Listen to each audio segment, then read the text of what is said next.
ओम नमो भगवते वासुदेवाय नमः। आपके अपने YouTube चैनल जय मां कंजक में आपका बहुत बहुत स्वागत है। आज की वीडियो में हम कार्तिक मास महात्म्य का कथा अध्याय 33 और साथ ही श्रीमद् भागवत पुराण से आपके लिए श्री कृष्ण की लीला का एक अंश, एक कथा आपके सामने प्रस्तुत करने जा रहे हैं। उम्मीद करती हूँ कथा का पूरा फल लेने के लिए आप कथा को शुरू से लेकर अंत तक जरूर श्रवण करेंगे। ओम नमो भगवते वासुदेवाय नमः। राजा पृथु कहने लगे कि हे नारद जी, अब आप कृपा करके कार्तिक व्रत का उद्यापन विधि सहत कहिए। तब नारद जी कहने लगे, अब आप ध्यान देकर सुनिए। कार्तिक शुक्ल चतुर्दशी को कार्तिक के व्रत की संपूर्णता के निमित्त उसका उद्यापन करना चाहिए। सारे घर में गोबर का चौका लगावे, तुलसी के ऊपर मंडप बनावे, द्वारों पर मिट्टी के 4 द्वारपाल बनावे, जिनका नाम पुण्यशील, सुशील, जय तथा विजय रखे। तुलसी के समीप सर्वतोभद्र चक्र बनावे, उनके पास पंचरत्न युक्त कलश रखें। श्री लक्ष्मी नारायण की सोने की मूर्ति बनाएं। फिर नवग्रह, उपग्रह, 10 दिक्पाल तथा पंचलोक पाल आदि स्थापित करें। सर्वप्रथम स्वसित करके गणेश एवं विष्णु आदि देवताओं का षोडशोपचार विधि से श्रद्धा पूर्वक पूजन करें। भगवान को सुंदर पीले रंग के रेशमी वस्त्र पहनाएं। फिर शेया दान करें, ब्राह्मणों को भोजन कराएं। गौ की पूजा करके गोदान करें, ब्राह्मणों को पत्नी सहित भोजन कराएं। दोनों को स्त्री भूषण, पात्र तथा दक्षिणा देकर संतुष्ट करें। फिर चरण स्पर्श करके उनका आशीर्वाद ग्रहण करें। ये सब विधि पूर्वक तथा श्रद्धा सहित करने सभी व्रतों का पूर्ण फल प्राप्त होता है और अंत में विष्णु लोक को जाता है। जो मनुष्य कार्तिक के व्रत को कहता, सुनता तथा देखता है, उसको भी व्रत करने के समान चौथे भाग का फल प्राप्त होता है। ओम नमो भगवते वासुदेवाय नमः। तो यहाँ पर कार्तिक मास महात्म्य का कथा अध्याय 33 समाप्त होता है। अभी हम श्रवण करेंगे भागवत पुराण से बाल श्री कृष्ण की लीला के बारे में, जो कि एक कथा के जरिए हम आपके सामने प्रस्तुत करने जा रहे हैं। श्री कृष्ण की एक बाल लीला है यमला अर्जुन का उद्धार, जिसमें राजा परीक्षित और सुखदेव जी का संवाद है। तो चलिए अब हम इस कथा को श्रवण करते हैं। राजा परीक्षित ने भगवान सुखदेव से पूछा, भगवान आप कृपया ये बतलाइए कि नलकूबर और मणिग्रीव को शाप क्यों मिला? उन्होंने ऐसा कौन सा निंदित कर्म किया था जिसके कारण परम शांत देवऋषि नारद जी को भी क्रोध आ गया था? श्री सुखदेव जी ने कहा, परीक्षित, नलकूबर और मणिग्रीव ये दोनों एक तो धनाध्यक्ष कुबेर के लाडले बच्चे हैं और दूसरे इनकी गिनती हो गई रुद्र भगवान के अनुचरों में। इससे उनका घमंड और बढ़ गया। एक दिन वे दोनों मंदाकिनी के तट पर कैलाश के रमणीय उपवन में वारुणी मदिरा पीकर मदोमत हो गए थे। नशे के कारण उनकी आंखें घूम रही थी। बहुत सी स्त्रियां उनके साथ गा बजा रही थी और वे पुष्पों से लदे हुए वन में उनके साथ विहार कर रहे थे। उस समय गंगा जी में पांत के पांत कमल खिले हुए थे। वे स्त्रियों के साथ जल के भीतर घुस गए और जैसे हाथियों का जोड़ा हथनियों के साथ जल क्रीड़ा कर रहा हो, वैसे ही वे उन युवतियों के साथ तरह तरह की क्रीड़ा करने लगे। परीक्षित संयोगवश उधर से परम समर्थ देवऋषि नारद जी आ निकले। उन्होंने उन यक्ष युवकों को देखा और समझ लिया कि ये इस समय मतवाले हो रहे हैं। देवऋषि नारद को देखकर वस्त्रहीन अप्सराएं लजा गई। शाप के डर से उन्होंने तो अपने अपने कपड़े झटपट पहन लिए, परंतु इन यक्षों ने कपड़े नहीं पहने। जब देवऋषि नारद ने देखा कि ये देवताओं के पुत्र होकर श्रीमत से अंधे और मदिरा पान करके उन्मत्त हो रहे हैं, तब उन्होंने उन पर अनुग्रह करने के लिए शाप देते हुए कहा। नारद जी ने कहा, जो लोग अपने प्रिय विषयों का सेवन करते हैं, उनकी बुद्धि को सबसे बढ़कर नष्ट करने वाला है। श्रीमत धन संपत्ति का नशा, हिंसा आदि रजोगुणी कर्म और कुलीनता आदि का अभिमान भी उससे बढ़कर बुद्धि भ्रंशक नहीं है, क्योंकि श्रीमत के साथ साथ तो स्त्री जुआ और मदिरा भी रहती है। ऐश्वर्य मद और श्रीमत से अंधे होकर अपनी इंद्रियों के वश में रहने वाले क्रूर पुरुष अपने नाशवान शरीर को तो अजर अमर मान बैठते हैं और अपने ही जैसे शरीर वाले पशुओं की हत्या करते हैं। जिस शरीर को भूदेव, नरदेव, देव आदि नामों से पुकारते हैं, उसकी अंत में क्या गति होगी? उसमें कीड़े पड़ जाएंगे, पक्षी खाकर उसे विष्ठा बना देंगे, या वे जलकर राख का ढेर बन जाएगा। उसी शरीर के लिए प्राणियों में द्रोह करने में मनुष्य अपना कौन सा स्वार्थ समझता है? ऐसा करने में तो उसे नरक की ही प्राप्ति होगी। बतलाओ तो सही, ये शरीर किसकी संपत्ति है? अन्न देकर पालने वाले की या गर्भाधान अकराने वाले पिता की? ये शरीर उसे 9 महीने पेट में रखने वाली माता का है अथवा माता को पैदा करने वाले नाना का? जो बलवान पुरुष बलपूर्वक इससे काम करा लेता है उसका है, अथवा दाम देकर खरीद लेने वाले का? चीता के जिस धधकती आग में ये जल जाएगा उसका है, अथवा जो कुत्ते सियार उसको चीत चीत कर खा जाने की आशा लगाए बैठे हैं उनका? जो दुष्ट श्रीमत से अंधे हो रहे हैं, उनकी आंखों में ज्योति डालने की दरिद्रता ही सबसे बड़ा अंजन है, क्योंकि दरिद्र ये देख सकता है कि दूसरे प्राणी भी मेरे ही जैसे हैं। जिसके शरीर में एक बार कांटा गड़ जाता है, वे नहीं चाहता कि किसी भी प्राणी को कांटा गड़ने की पीड़ा सहनी पड़े, क्योंकि उस पीड़ा और उसके द्वारा होने वाले विकारों से वे समझता है कि दूसरे को भी वैसी ही पीड़ा होती है। परंतु जिसे कभी कांटा गड़ा ही नहीं, वे उसकी पीड़ा का अनुमान नहीं कर सकता। दरिद्र में घमंड, हेकड़ी नहीं होती, वे सब तरह के मदों से बचा रहता है, बल्कि देववश उसे जो कष्ट उठाना पड़ता है वे उसके लिए एक बहुत बड़ी तपस्या भी है।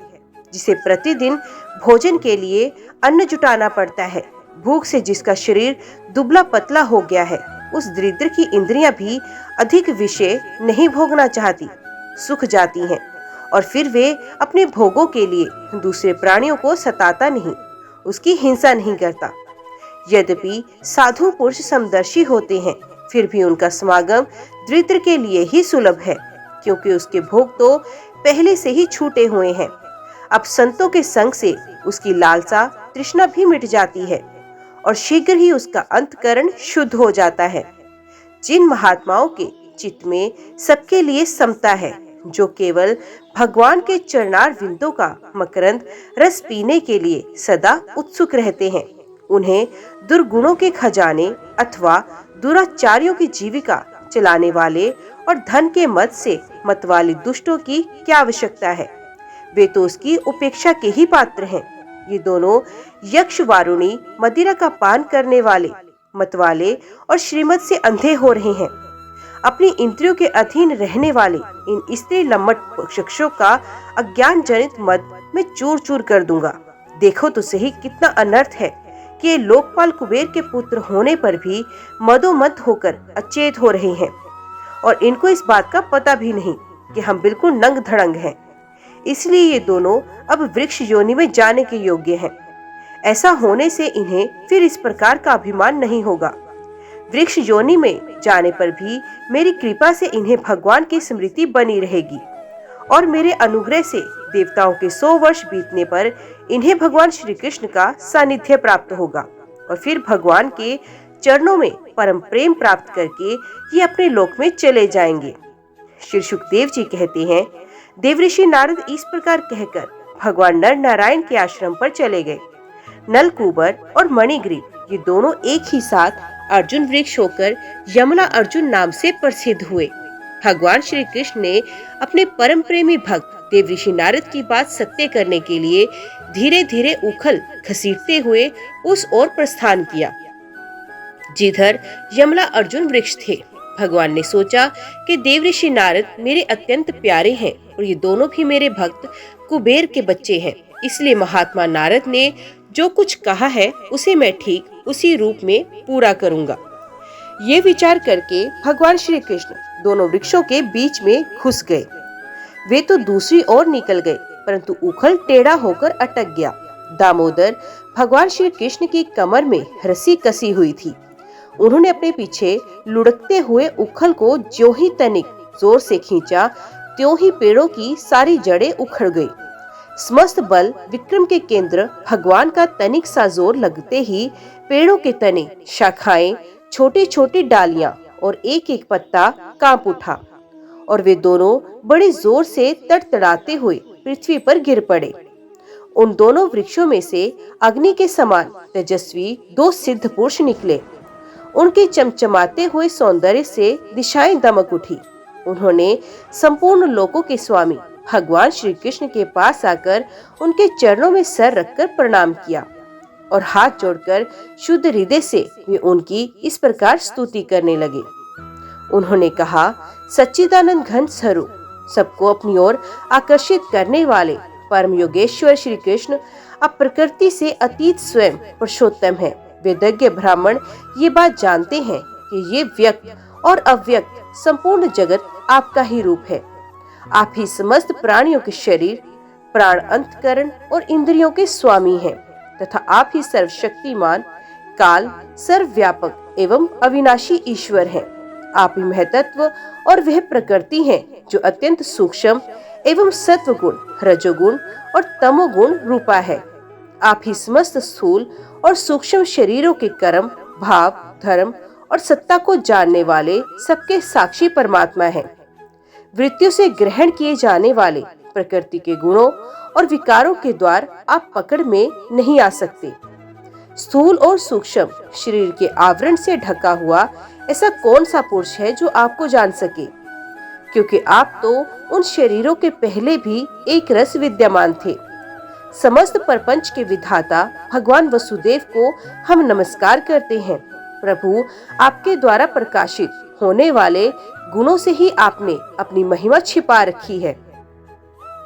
पर ब्रह्म स्वरूप श्री कृष्ण, हम आपको नमस्कार करते हैं। आप प्राकृतिक शरीर से रहित हैं, फिर भी जब ऐसे पराक्रम प्रकट करते हैं जो साधारण शरीरधारियों के लिए शक्य नहीं है और जिसने बढ़कर तो क्या जिनके समान भी कोई नहीं कर सकता, तब उनके द्वारा उन शरीरों में आपके अवतारों का पता चलता है। प्रभु, आप ही समस्त लोगों के अभ्युदय और निश्रेयस के लिए इस समय अपनी संपूर्ण शक्तियों से अवतीर्ण हुए हैं। आप समस्त अभिलाषाओं को पूर्ण करने वाले हैं। परम कल्याण स्वरूप आपको नमस्कार है। परम मंगल स्वरूप आपको नमस्कार है। परम शांत, सबके हृदय में विहार करने वाले यदुवंश शिरोमणि श्री कृष्ण को नमस्कार है। अनंत, हम आपके दासानुदास हैं, आप ये स्वीकार कीजिए। देवऋषि नारद ने परम अनुग्रह से ही हम अपराधियों को आपका दर्शन प्राप्त हुआ। प्रभु, हमारी वाणी आपके मंगलमय गुणों का वर्णन करती रहे, हमारे कान आपके रसमय कथा में लगे रहें, हमारे हाथ आपकी सेवा में और मन आपके चरण कमलों की स्मृति में रम जाए। संपूर्ण जगत आपका निवास स्थान है, हमारा मस्तक सबके सामने झुका रहे। संत आपके प्रत्यक्ष शरीर हैं, हमारी आंखें उनके दर्शन करती रहें। सुखदेव जी कहते हैं, सौंदर्य माधुर्य निधि गोकुलेश्वर श्री कृष्ण नलकूप, कुबर और मणिग्रीव के इस प्रकार स्तुति करने पर रस्सी से उखल बंधे बंधे भी हंसते हुए उनसे कहा, तुम लोग श्रीमत से अंधे हो रहे थे। मैं पहले से ही ये बात जानता था कि परम कारुणिक देवऋषि नारद ने शाप देकर तुम्हारा ऐश्वर्य नष्ट कर दिया तथा इस प्रकार तुम्हारे ऊपर कृपा की। जिसकी बुद्धि समदर्शिनी है और हृदय पूर्ण रूप से मेरे प्रति समर्पित है, उन साधु पुरुषों के दर्शन से बंधन होना ठीक वैसे ही संभव नहीं जैसे सूर्य उदय होने पर नेत्रों के सामने अंधकार होना। इसलिए नलकूबर और मणिग्रीव, तुम लोग मेरे परायण होकर अपने अपने घर जाओ। तुम लोगों को संसार चक्कर में छुड़ाने वाले अनन्य भक्ति भाव की जो तुम्हें अभीष्ट है प्राप्ति हो गई है। श्री सुखदेव जी कहते हैं, जब भगवान ने इस प्रकार कहा तब उन दोनों ने उनकी परिक्रमा की और बार बार प्रणाम किया। इसके बाद उखल में बंधे हुए सर्वेश्वर की आज्ञा प्राप्त करके उन लोगों ने उत्तर दिशा की यात्रा की। ओम नमो भगवते वासुदेवाय नमः। तो यहाँ पर कार्तिक मास महात्म्य का कथा अध्याय 33 और साथ ही भागवत पुराण की कथा बाल लीला कृष्ण जी की यहाँ पर अध्याय समाप्त होता है। उम्मीद करती हूँ कथा आपको पसंद आई होगी। कथा पसंद आई हो तो वीडियो को लाइक और चैनल को सब्सक्राइब जरूर कीजिएगा। जय श्री हरि लिखकर कमेंट बॉक्स में अपनी हाजिरी और अपने सुझाव देना ना भूलिएगा। तो मिलते हैं अगले अध्याय के साथ। तब तक के लिए देखते व सुनते रहिए। जय मां कंजक, जय माता दी।